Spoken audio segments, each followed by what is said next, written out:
O Evangelho de Marcos, capítulo de número 9, a partir do versículo de número 14, diz: quando chegaram onde estavam os outros discípulos, viram uma grande multidão ao redor deles, e os mestres da lei discutindo com eles.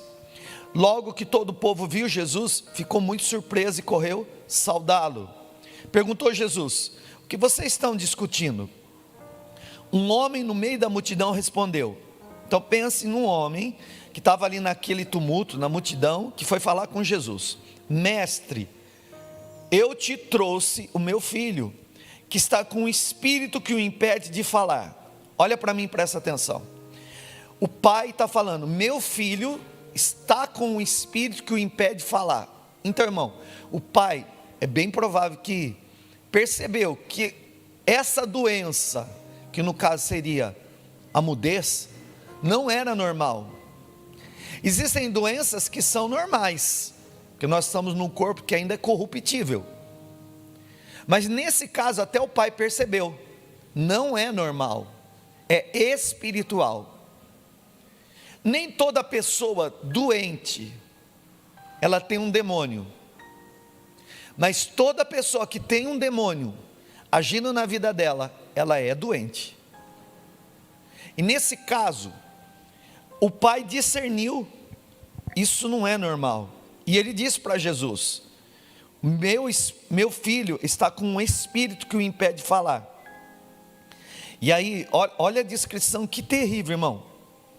Onde quer que o apanhe, quer dizer, onde quer que esse espírito toma meu filho, joga meu filho no chão, meu filho espuma pela boca, range os dentes e fica rígido. O que parece? Um ataque epilético, né? Estranho, parece uma convulsão. Aí o pai diz assim, pedi para os seus discípulos que expulsassem o espírito, mas eles não conseguiram. E Jesus respondeu, eu não sei se você já ouviu essa pregação dizendo assim, Jesus falando que os discípulos não tinham fé. Você vai entender que não. Olha aqui, respondeu Jesus: ó geração incrédula, até quando estarei com vocês e até quando terei que suportá-los? Traga-me o menino. Parece que Jesus está falando com a multidão, parece que Jesus está falando com os discípulos, mas na verdade Jesus está falando com o pai do menino, que é uma conversa entre Jesus e o pai do menino. Era o pai do menino que estava falando com Jesus. E diz assim: então eles o trouxeram o menino. Quando o espírito viu Jesus, imediatamente causou uma convulsão no menino. Esse caiu no chão e começou a rolar, espumando pela boca. Jesus perguntou ao pai do menino: há quanto tempo ele está assim? E o pai disse: desde a infância. Respondeu ele: muitas vezes esse espírito o tem lançado no fogo. Irmão, você pode imaginar um espírito maligno tomando a vida de uma criança, jogando ela no fogo? No fogo. Era normal, não tinha fogão a gás naquela época. Eles faziam fogareiros, né? Para cozinhar, para se aquecer. E esse espírito tomava o menino e jogava o menino no fogo. Você imagina quanta queimadura o menininho tinha no corpo, quanta cicatriz de queimadura provocada por um espírito maligno.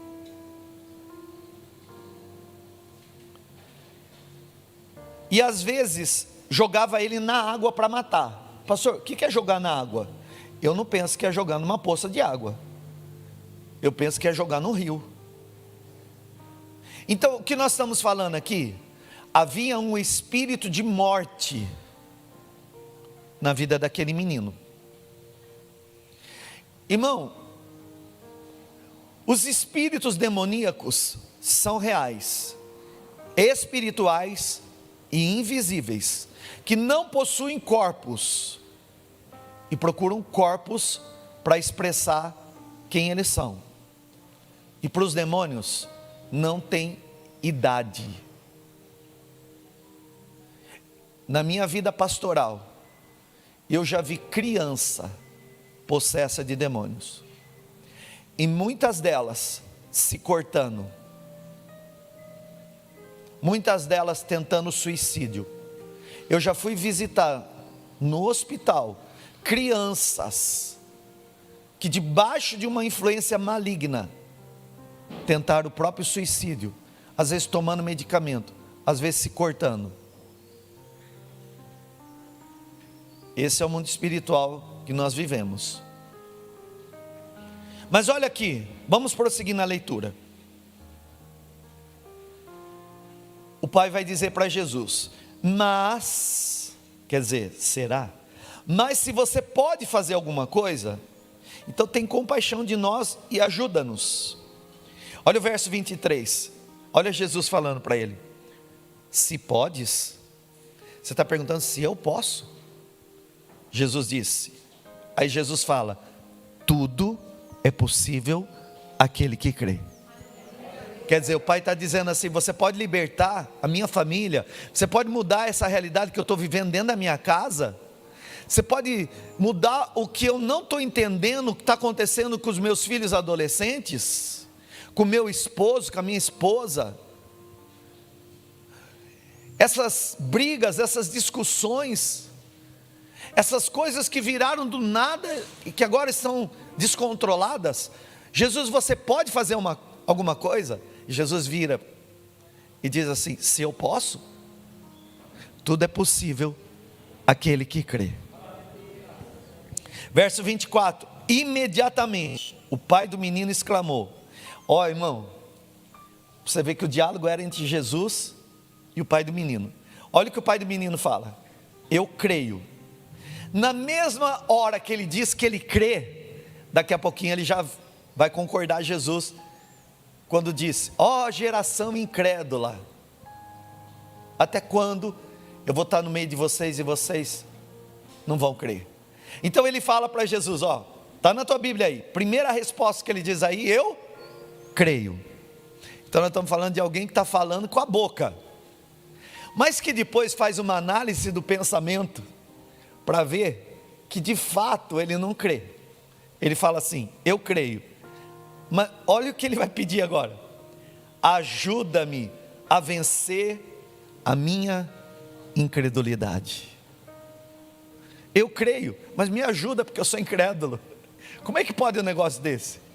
Ele olha para Jesus e em um momento está falando eu creio, logo após a outra fase é: Senhor, de fato eu reconheço que eu sou o incrédulo. E ó, para falar a verdade, irmão, quando a Bíblia fala de geração, a Bíblia está falando que não era só ele que não cria, era um contexto de pessoas que não acreditavam em Deus, no poder de Deus, e vinham assoladas por uma ação do maligno. Quando a Bíblia fala de geração, é pai, é avô, é bisavô, é tataravô.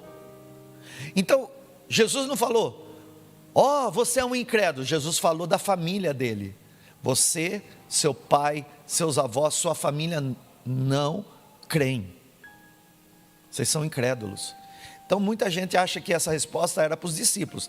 Para os discípulos ele vai instruir depois, mas essa resposta é para o pai do menino. Imediatamente o pai do menino exclamou: creio, ajuda-me a vencer a minha incredulidade. Quando Jesus viu que uma multidão estava se juntando, repreendeu o espírito imundo, dizendo: espírito mudo e surdo, eu ordeno que o deixe e nunca mais entre nele. O espírito gritou, agitou-o violentamente e saiu. O menino ficou como morto, ao ponto de muitos dizerem: ele morreu. Mas Jesus tomou pela mão e o levantou, e ele ficou em pé, completamente liberto. É até aqui que eu quero pedir ao Senhor que fale conosco. Vamos orar. Pai Santo, nós queremos te agradecer pela tua presença.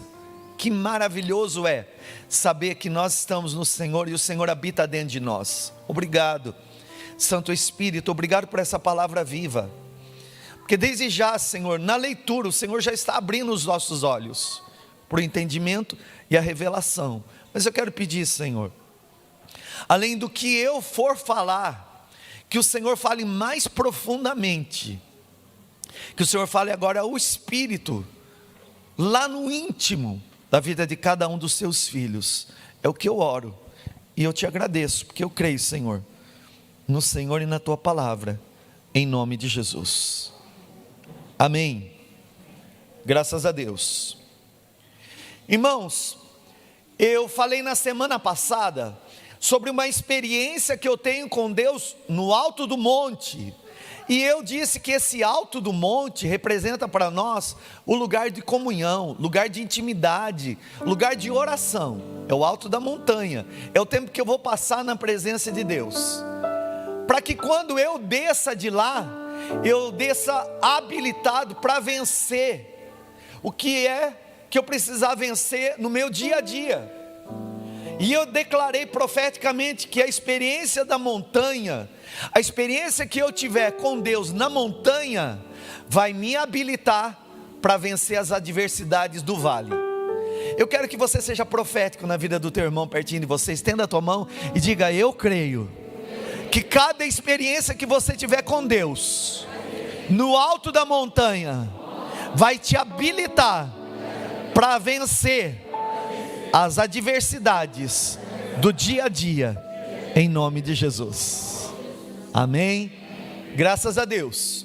Eu falei sobre Moisés, que em Êxodo 33, ele subiu na montanha, e ele estava lá na presença de Deus, recebendo orientações, recebendo a glória do Senhor, ao ponto do rosto dele, brilhar.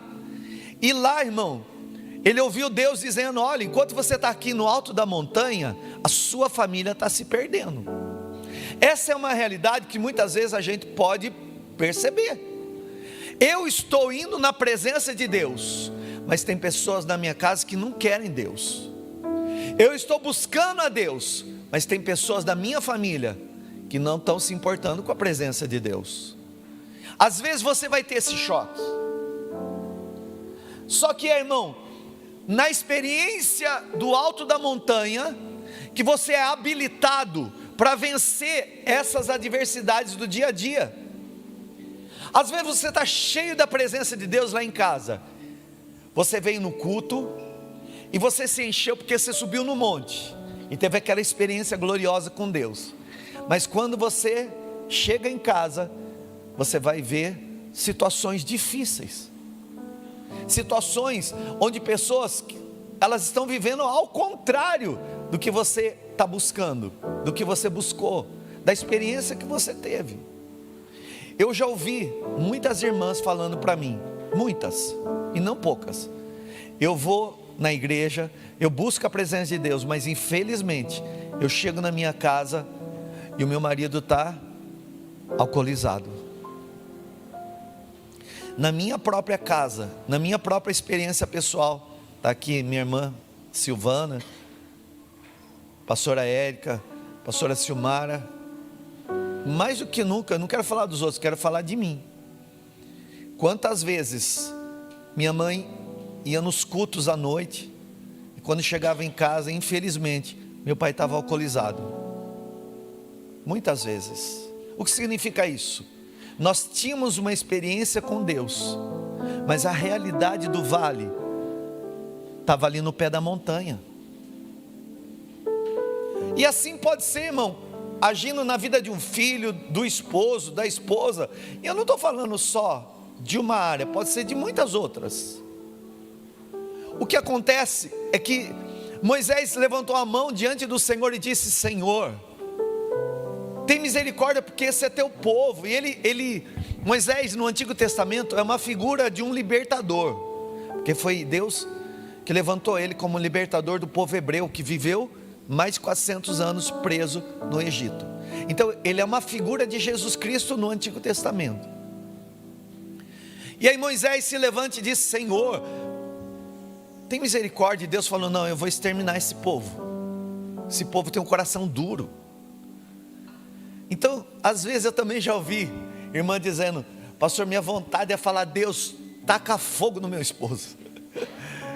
Taca fogo da glória, né? Só se for da glória. Então, irmão, Moisés disse: não, Deus, se o Senhor matar esse povo agora, os outros povos vão dizer: Deus, o Deus deles, dos hebreus, tirou ele do Egito para matar eles ali no deserto. E aí, irmãos, foi que o Senhor ouviu e disse: ó, eu não vou matar então, mas eu vou enviar um anjo para entregar a promessa que eu tenho para as suas famílias. E a promessa é maravilhosa. Moisés disse: não, Senhor, por favor, não faz isso. Eu sei que se o Senhor enviar um anjo, nós vamos ter a resposta, nós vamos herdar a terra prometida. Mas, Senhor, eu não quero o anjo, eu quero o Senhor. Se o Senhor não for conosco, não nos permita ir. E aí Deus, Ele responde no capítulo de número 33, verso 17: farei o que me pedes, porque eu tenho me agradado de você, e eu te conheço pelo teu nome. E a Bíblia diz que Deus foi com ele. Irmão, Moisés teve uma experiência com Deus, só que desceu daquele monte para tomar uma decisão. E às vezes, queridos, é o que nós temos que aprender. Enquanto Deus não falar com você, ainda que você esteja tendo uma experiência com Deus, se Deus não te deu uma direção, não faça nada, espera. Mas depois que Deus te der uma direção, você não pode ficar sem fazer nada. Antes de Deus te dar uma palavra, uma direção, você espera, fica quieto e espera.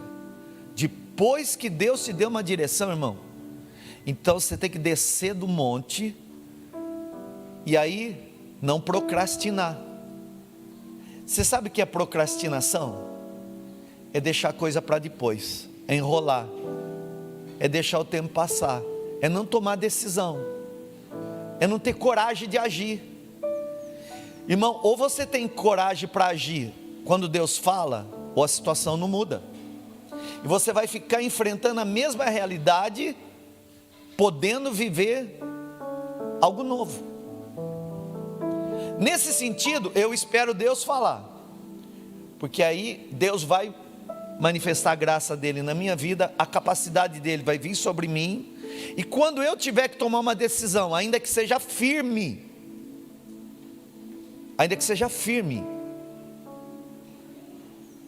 ainda vai ser no amor. O pai que ama, corrige os filhos. O pai que não ama, deixa o filho se perder. Às vezes, papai e mamãe, não é bater, mas é dizer: filho, filha, é assim que a palavra de Deus diz. E o seu comportamento não significa que você não é amado, não é amada, mas eu estou tomando uma decisão a partir de hoje. E se é de menor de idade, se preciso for, tira o celular, tira o videogame, para sempre, não por um período. Porque, irmão, a gente não vai castigar, a gente vai ensinar. Eu não sei quais são os desafios do dia a dia. Às vezes, irmão, você diz assim: eu já falei muito com meu esposo, não mudou. Já falei muito com a minha esposa e não mudou. Tá, mas você falou que estava dentro de você, ou você falou que Deus queria que você falasse? Não, pastor, para falar a verdade, eu falei o que estava aqui dentro. Eu fui jogando todo o entulho na vida do meu cônjuge. Então, aí se você não ouviu Deus falar, você vai falar na carne. E o que é produzido na carne, irmão, é morte. Mas o que é produzido pelo Espírito traz vida. Então quando Deus não fala, eu não falo, eu me calo. Mas quando Deus me fala, ainda que a decisão seja firme, eu tenho que agir. Eu tenho que falar. Só que o que eu for falar é com graça. Eu ponho a graça como um tempero, e eu entendo que essa pessoa que eu vou, de alguma forma, confrontar o comportamento, eu vou dizer: nem por isso você deixa de ser importante, nem por isso você deixa de ser amado. Eu não vou humilhar, mas eu tenho que tomar uma decisão. Você é amado, Mas aqui eu estou te confrontando pela palavra. E deixa o Espírito Santo fazer a obra. A experiência que eu tenho com Deus em oração me dá a instrução necessária para eu vencer o vale. Irmão, está escrito na palavra do Senhor que existem tempos de paz, existem tempos de guerra. Os ciclos da nossa vida se alternam. Não demorou muito, o Moisés estava lá, cheio da presença de Deus, que a família dele estava se perdendo, o povo dele estava se perdendo da presença de Deus, irmão. E assim, quando você desce para essa realidade, você tem que entender, na direção de Deus é possível vencer, seja qual for a adversidade do dia a dia, seja na tua casa, na tua família, no teu trabalho. Por que você está falando hoje de família? Porque foi a instrução que Deus me deu para orar por famílias. Você sabe por quê, irmão? A maior vitória que você pode ter é dentro da tua casa. Porque, irmão, não adianta ganhar o mundo inteiro e perder os que estão do teu lado. Não adianta. Não adianta eu subir aqui e falar assim, eu amo os irmãos, se eu não amo a minha esposa. Eu amo os adolescentes e as crianças dessa igreja, se eu não amo os meus filhos. O lugar onde Deus quer manifestar a bênção dele, a maior bênção, é dentro da família, irmão. Escuta, tem gente que acha que o tanto fazer por Deus vai garantir que você não tenha desafios dentro da casa. Eu estou falando que tem gente que acha que tem que ficar fazendo na obra de Deus. Eu conheço pessoas, eu já vi muitas pessoas que já foram muito usadas na mão de Deus, mas os seus filhos foram perdidos, porque gastou mais tempo dentro da igreja ajudando os outros do que se preocupando com a própria casa. Eu prefiro, irmão, sinceramente, eu prefiro que num domingo você fique com a tua família e faz um bom almoço, do que você vem aqui. Pastor, mas não tem que estar aqui? Tem que estar, irmão. Só que você não pode perder o que é mais precioso. Primeiro é a presença de Deus, segundo é a tua família. Aqui, nos nossos ministérios, eu tenho como lema: ninguém vai ficar fazendo. E eu oro para que Deus desperte mais pessoas, porque quanto mais pessoas eu tiver aqui para fazer, para nos ajudar, a escala fica mais longa e as pessoas vão servir menos aqui, que elas não vão perder tempo, elas vão ganhar o tempo com a família. O que adianta, irmão, eu como pastor ser uma bênção e o meu casamento está destruído? E se ele está destruído, é porque faltou a presença de Deus e faltou a estratégia para falar com a minha esposa. Prioriza a presença de Deus, que ela vai fazer a diferença na sua vida. Busca ter uma experiência com Deus, porque a sua experiência com Deus vai habilitar você, capacitar você, te dar sabedoria para agir lá na tua família, também no teu trabalho, também nos seus negócios, também no teu ministério. Mas vou falar a verdade, irmão, trabalho a gente muda, empresa a gente muda, negócio a gente muda.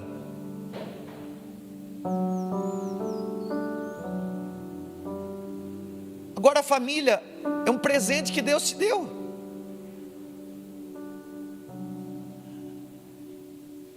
A sua família é uma bênção. Pastor, e o seu pai continuou alcoolizado? Não, irmão, chegou um dia que ele viu a glória de Deus e nunca mais ele decidiu que ele precisava daquilo. Aí veio os ajustes. Faz um mês e 20 dias que o meu pai partiu para o Senhor, com o Senhor. Partiu salvo, irmão, liberto, partiu em paz, cheio de anos, cheio de vida, cheio de dias, honrado pelo, onde eu vou e as pessoas falam do meu pai, fala bem. Dentro da minha família, os irmãos, meus irmãos amavam meu pai. Cuidado,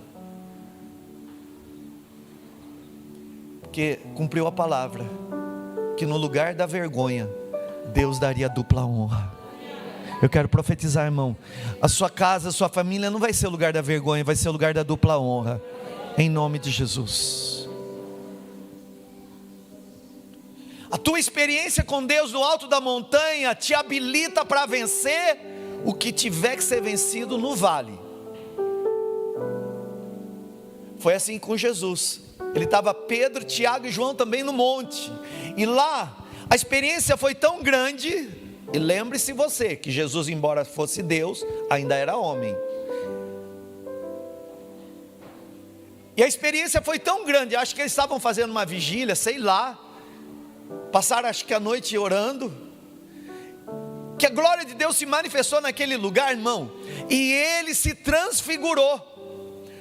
O texto fala que o rosto dele brilhou como um sol, a veste dele ficou tão branca que nem o lavandeiro era capaz de deixar tão branco. E Pedro ficou tão impressionado que falou: puxa, como é bom estar aqui. Daqui a pouquinho apareceu ali com Jesus Moisés e Elias, e aí acho que o Pedro lembrou: Moisés gosta de fazer tenda, vamos fazer uma tenda. E aí, Jesus, como é bom estar aqui com o Senhor, vamos fazer uma tenda, 3 tendas, uma para o Senhor, uma para o Moisés e para o Elias. É alguém que não tem pressa de sair da presença de Deus, irmão. É alguém que reconhece a glória de Deus e quer ficar lá. Irmão, a gente faz tenda para ficar.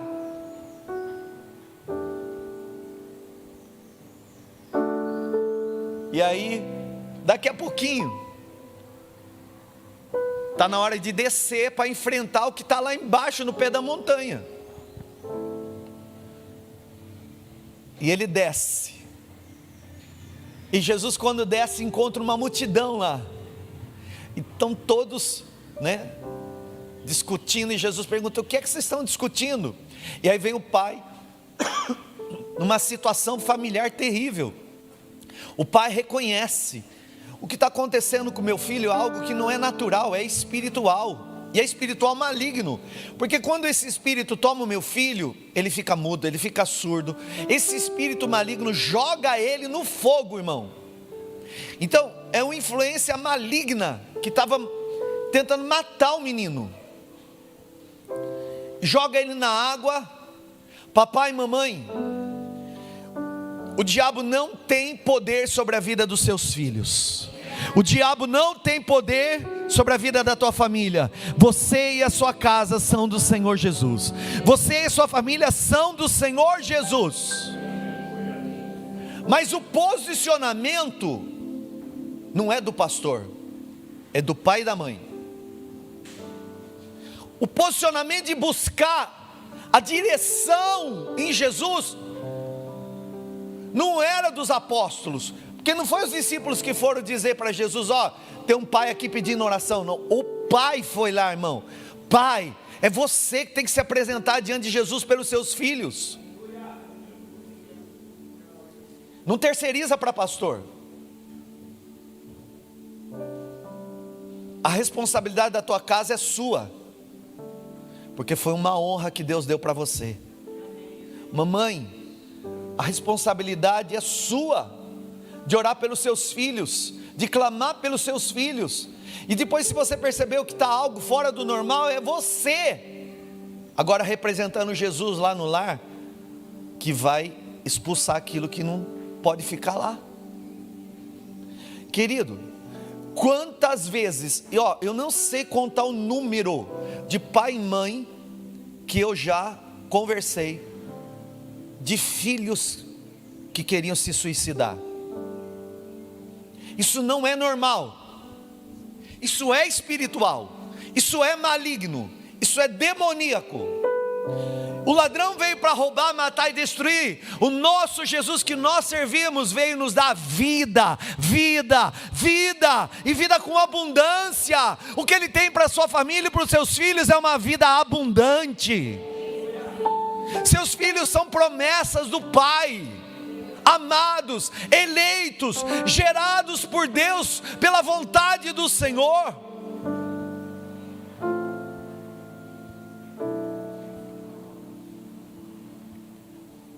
E a gente vai se posicionar hoje, porque, irmão, na minha casa, diabo não vai agir, na sua também não. Existem duas formas que o inimigo age na vida do crente. Ele não pode agir, ou é por resistência, ou é por influência. Ou é resistência ou é influência. No caso, aqui, quando o menino ficou endemoniado, provavelmente tenha sido algo ligado à resistência ou à influência. Irmão, preste atenção. Olha o que os seus filhos assistem no YouTube.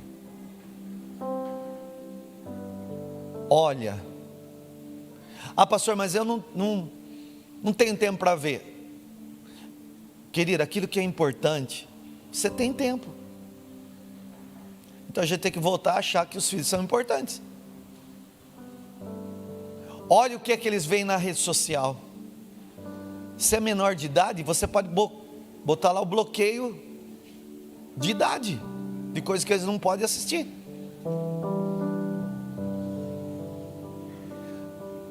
A escola, ela está o tempo inteiro. Escola, na minha época, ensinava a teoria. Na minha época, ensinava matéria.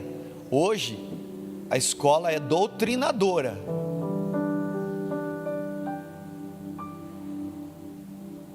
Então você vai ter que saber com os filhos, o que é que você está aprendendo lá?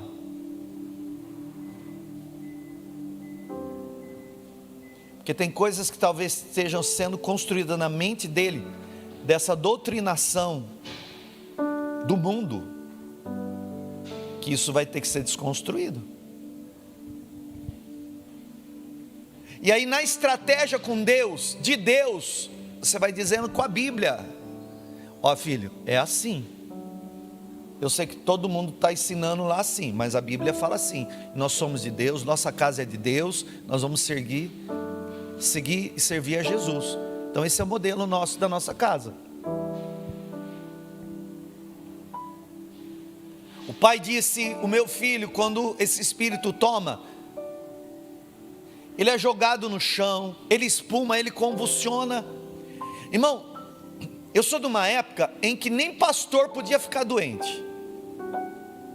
Eu disse terça-feira para os irmãos: ó,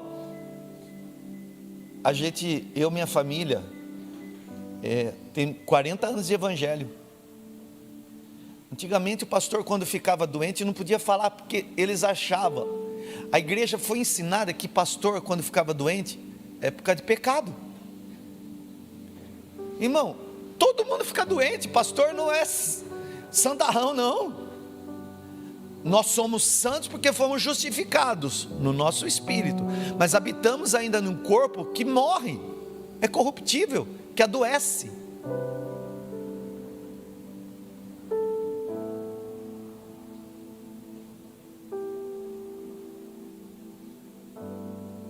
O que eu quero que você entenda, irmão, é que você precisa tomar uma posição dentro disso tudo e dizer: eu não aceito nenhum tipo de influência da parte do maligno mais em nenhuma área da minha vida. Onde você percebeu uma resistência, expulsa.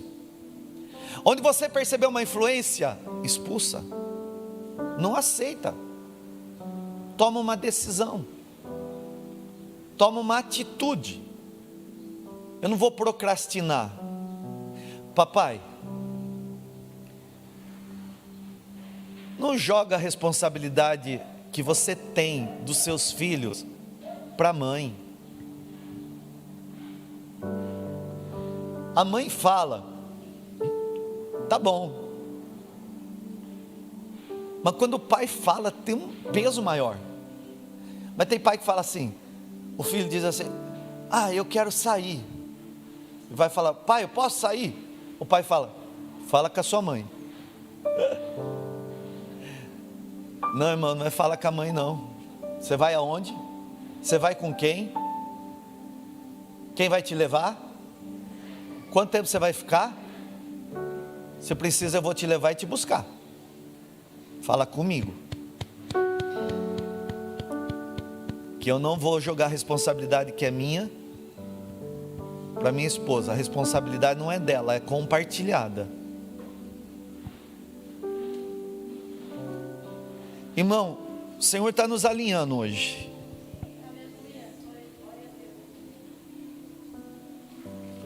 E é interessante que naquela realidade ali, se nós tivéssemos levado aquele menino no médico, teriam dito, aquele menino está doente, surdo, mudo, babando e espumando nas crises convulsivas. Então, vamos começar a medicar. Mas o pai discerniu, tem algo espiritual que Jesus pode mudar.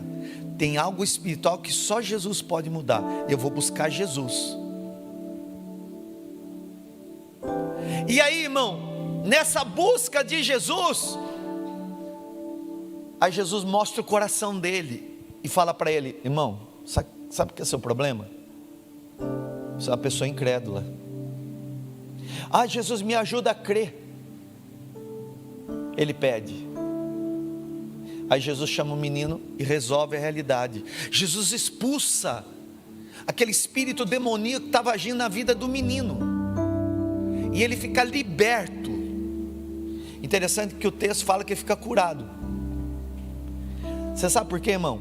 Porque cura e libertação na Bíblia é a mesma coisa. Cura e libertação na Bíblia é a mesma coisa. Está no mesmo pacote, salvação, cura e libertação. É o sozo, salvação, cura e libertação. Na Bíblia é a mesma coisa. Então se eu falar de cura, é libertação. Se eu falar de libertação, é uma cura. E aquele menino ficou liberto, irmão, completamente. E aquela família que estava vivendo uma crise, irmão, olha para mim, eu estou chegando ao final aqui da mensagem, para orar por você. Eu imagino aquela mãe do menino, com aquele menininho no colo convulsionando, depois de ter pego ele no fogo, queimado, chorando. Aquele pai em desespero.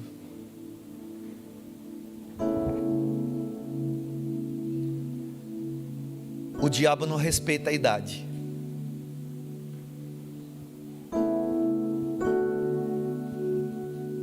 Mas ele respeita o nome de Jesus. O diabo não respeita a idade, mas respeita a autoridade. Eu sou a prova viva de que Deus usa criança. No ensaio de louvor, eu acho que eu tinha 12 ou 13 anos, não sei se você lembra, Jaime, aquele irmão que tocava pandeiro com a gente lá, era Beia, acho que o nome dele eu não lembro. Um dia no ensaio de louvor, e ele estava no louvor com a gente. A mãe dele servia na feitiçaria, mas ele buscava Jesus. Ele estava buscando a libertação dele. E no meio do louvor, o Espírito Santo viu mais do que o louvor. O Espírito Santo viu a adoração. E ali a presença de Deus se manifestou. E aquele irmão, ele saiu do louvor e ele entrou para a sala dos instrumentos. E daqui a pouquinho foi um batuque.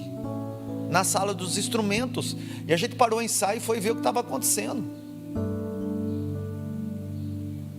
Quando a gente chegou lá, ele estava endemoniado, e nós éramos crianças. Eu não sei se você percebeu, mas eu amo dar oportunidade para criança tocar. Porque, irmão, adoração vem desses corações aí. Uma vez me perguntaram: pastor, mas você não pode dar oportunidade para criança porque eles estão sem cobertura espiritual. Eu falei: irmão, se o sangue não é capaz de cobri-los, quem é que vai cobri-los? Maior é o sangue que está sobre eles do que aquilo que se levanta contra a vida deles. Eles são do Senhor, e deles a Bíblia diz que extrai o perfeito louvor. Então, querido, meu sonho é a gente descer aqui, ficar sentado olhando as crianças tocar aqui, ó. E a gente pegou aquele irmão, meninado de 13, 14 anos.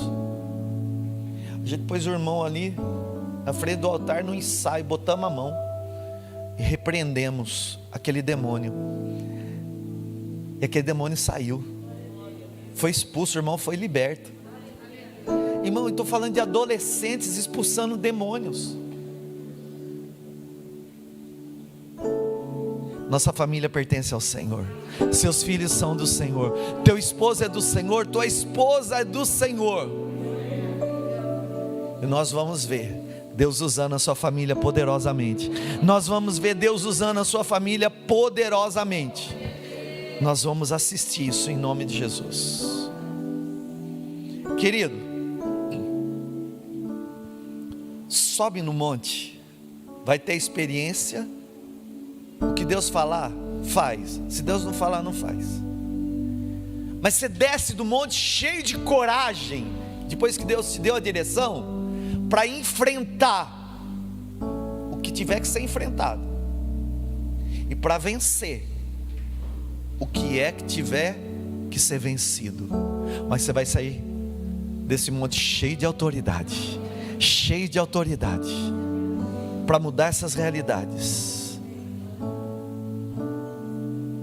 Falei esses dias, eu não consigo imaginar Jesus rolando com nenhum demônio. Todos os demônios que ele enfrentava em paz. Então, semana passada o Espírito de Deus me disse: ore para pessoas que por causa de abalos provocados por situações da vida, estão ficando descontroladas emocionalmente. Descontroladas emocionalmente por causa de realidades que elas não tiveram direção. Não, irmão, estou profetizando o controle do Espírito Santo sobre as suas emoções. O controle do Espírito Santo sobre as suas emoções. Receba o controle do Espírito Santo sobre as suas emoções, irmão. Se Deus não falar, não faz. Se encha de uma paz sobrenatural, que excede todo entendimento, que guarda o teu pensamento e as suas emoções em Cristo Jesus. Depois que Deus falar, também não é para gritar, mas vai enfrentar. Mas você vai enfrentar e vai vencer. Irmão, estou profetizando em nome de Jesus. O Senhor vai dar para você uma ousadia para enfrentar e vencer as batalhas do dia a dia. Diga para quem você puder: receba em nome de Jesus uma unção de ousadia para enfrentar e vencer as batalhas do dia a dia. Alguém que receba aí? Como é que eu faço isso? Sobe no monte, desce no vale com autoridade. O que Deus falar, você faz. Se Deus não falar, você espera. Às vezes é melhor a gente se calar. Não deixa a carne falar. Mas quando você falar cheio do Espírito Santo, irmão, não tem demônio que resista. Não tem nome igual ao de Jesus. Vai recebendo a ousadia aí. Vai recebendo a ousadia aí. Vai recebendo essa unção de ousadia para enfrentar o que tiver que ser enfrentado e para vencer as batalhas do dia a dia.